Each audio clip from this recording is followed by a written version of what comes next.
किसकी पत्नी? नेपाल देश में शिवपुरी नामक नगर में यशकेतु नामक राजा राज करता था। उसके चंद्रप्रभा नाम की रानी और शशिप्रभा नाम की लड़की थी।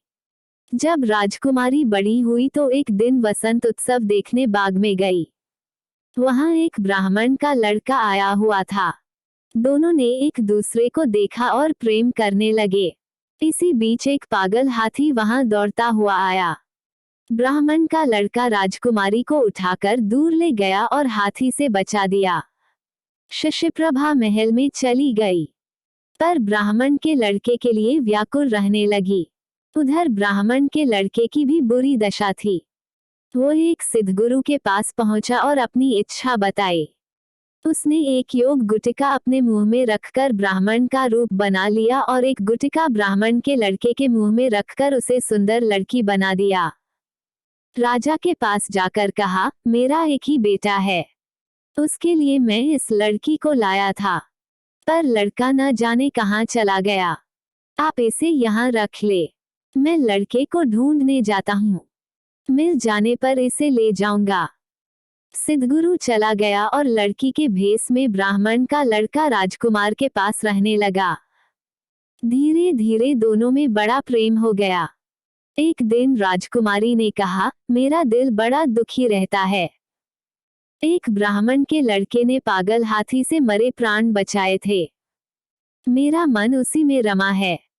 इतना सुनकर उसने गुटिका मुंह से निकाल ली और ब्राह्मण कुमार बन गया।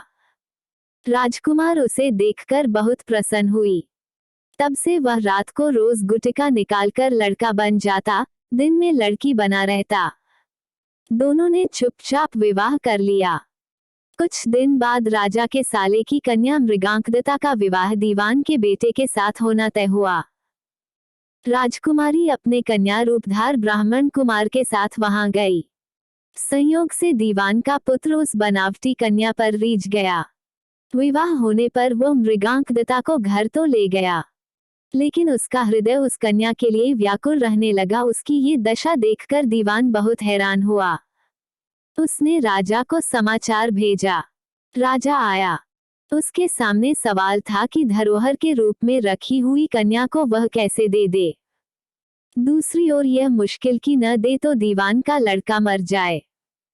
बहुत सोच विचार के बाद राजा ने दोनों का विवाह कर दिया। बनावटी कन्या ने ये शर्त रखी कि चूंकि वह दूसरे के लिए लाई गई थी, इसलिए उसका ये पति 6 महीने तक यात्रा करेगा, तब वो उससे बात करेगी। दीवान के लड़के ने ये शर्त मान ली। विवाह के बाद वह उसे मृगांकदत्ता के पास छोड़ तीर्थ यात्रा चला गया।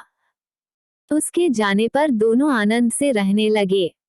ब्राह्मण कुमार रात में आदमी बन जाता और दिन में कन्या बना रहता। जब 6 महीने बीतने को आए तो वह एक दिन मृगांकदत्ता को लेकर भाग गया। उधर सिद्धगुरु एक दिन अपने मित्र शशि को युवा पुत्र बनाकर राजा के पास लाया और उस कन्या को मांगा। शाप के डर के मारे राजा ने कहा, वह कन्या तो जाने कहाँ चली गई, आप मेरी कन्या से इसका विवाह कर दें। वह राजी हो गया और राजकुमारी का विवाह शशि के साथ कर दिया। घर आने पर ब्राह्मण कुमार ने कहा, ये राजकुमारी मेरी स्त्री है, मैंने इससे गंधर्व रीति से विवाह किया है। शशि ने कहा, यह मेरी स्त्री है, क्योंकि मैंने सबके सामने विधि पूर्वक ब्याह किया है। बेताल ने पूछा, शशि दोनों में से किसकी पत्नी है? राजा ने कहा, मेरी राय में वह शशि की पत्नी है, क्योंकि राजा ने सबके सामने विधिपूर्वक विवाह किया था। ब्राह्मण कुमार ने तो चोरी से ब्याह किया था। चोरी की चीज पर चोर का अधिकार नहीं होता। इतना सुनना था कि बेताल गायब हो गया और राजा को जाकर फिर उसे लाना पड़ा। रास्ते में बेताल ने फिर एक कहानी सुनाई।